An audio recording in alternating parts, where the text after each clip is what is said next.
C'est en forgeant qu'on devient forgeron, c'est en patouillant qu'on devient papillon. Et toi, tu crois que c'est en lisant qu'on devient liseron? C'est l'émission Et nous liserons jeunesse, maintenant sur Radio Laser. Bonjour à toutes et à tous, je retrouve aujourd'hui Sophie qui nous embarque pour une balade dans les fonds marins, je crois. Tout à fait, je vous emmène avec ce roman de Sigrid Baffer, illustré par Jeanne McCain, pour les éditions Mémo dans la collection Poligny. Donc c'est la chose du mé et. Donc en ce moment à la médiathèque de Guichard, on a une exposition dont on peut retrouver deux illustrations de ce livre-là. Donc c'est un roman illustré avec de belles illustrations. On est vraiment sur des illustrations très développées. C'est pas toujours le cas dans les romans. Des fois c'est des choses en noir et blanc. Voilà, là on est vraiment sur des très jolies illustrations. C'est l'histoire de 3 pieuvres qui un jour voit quelque chose tomber à la surface de l'eau et s'interroge sur ce que c'est.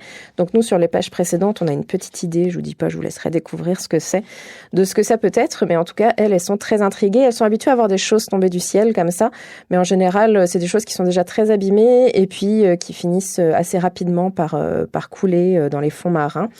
Là, ça ne se décide pas à couler, ça a l'air en relativement bon état, et puis ça flotte. Et en plus, il semble y avoir peut-être quelque chose qui bouge, qui est peut-être quelque chose de vivant à l'intérieur.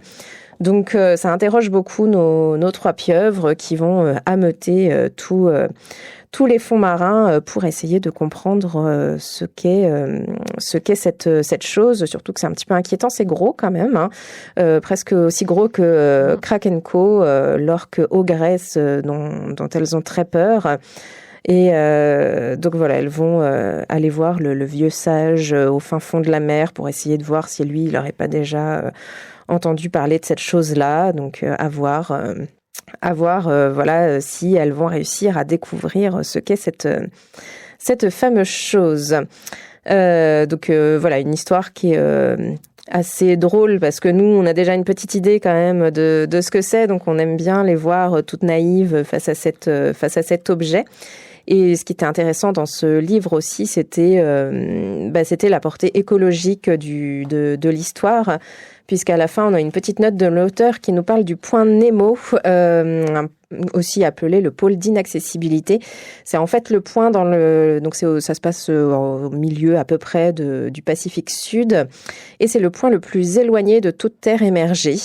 Et donc c'est un point qui a un nom justement pas pour rien, parce que c'est un point qui est très utilisé, cet endroit, puisque c'est là qu'on va envoyer tous nos déchets spatiaux. Donc a priori, il y aurait à peu près 300 engins qui seraient dans au niveau de cette mer-là, et puis qui coule du coup aussi, et donc qui serait au fond de cet océan, qui bénéficie de courants qui font que ça reste plutôt à cet endroit-là. Et par exemple, dans les plus connus, il y aurait la station Mir qui aurait été envoyée là une fois qu'elle a été mise hors service. Donc voilà, cette histoire se passe dans cet environnement-là, effectivement pollué, on le voit, parce que dans les illustrations, il y a des déchets, il y a des plastiques, on voit des bouteilles, enfin voilà, il y a tout un tas de choses, et puis les personnages le disent bien, ils sont habitués à ce qu'il y ait des choses qui tombent du ciel, ils savent très bien que ça vient de quelque part, et voilà, ils connaissent pas forcément les humains, pas tous en tout cas, mais il y en a qui ont entendu parler de ces créatures quand même, qui leur envoient des choses, mais bon,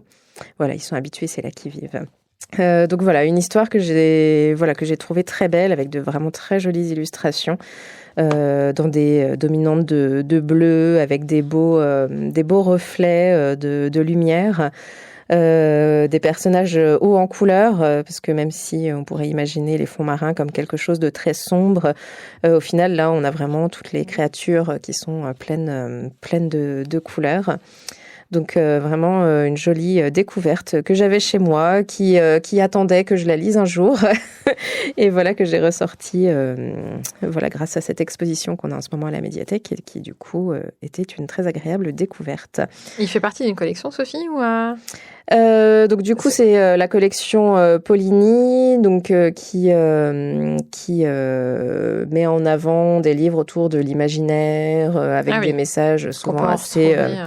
assez porteur.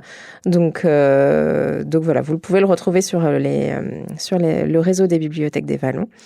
Et puis voilà, c'est une collection que moi j'aime beaucoup, ils font vraiment des très beaux livres, voilà, dans différents environnements, mais voilà, qui sont toujours hyper chouettes. Et puis c'est Mémo, donc Mémo on aime beaucoup. Il y a toujours qualité du papier, qualité le papier, de la l'objet couleur, est beau en tant que tel. On a un objet souple avec une tranche colorée. Enfin, tout ça, ça participe d'un truc un peu sympa. C'est ça, un jaspage. Pardon. Heureusement que je suis accompagnée d'une experte, du coup. Donc, jaspage simple, juste coloré, pas d'illustration dessus. Donc, le jaspage, c'est la couleur de la tranche, effectivement. J'aurais appris un mot aujourd'hui. C'est ça.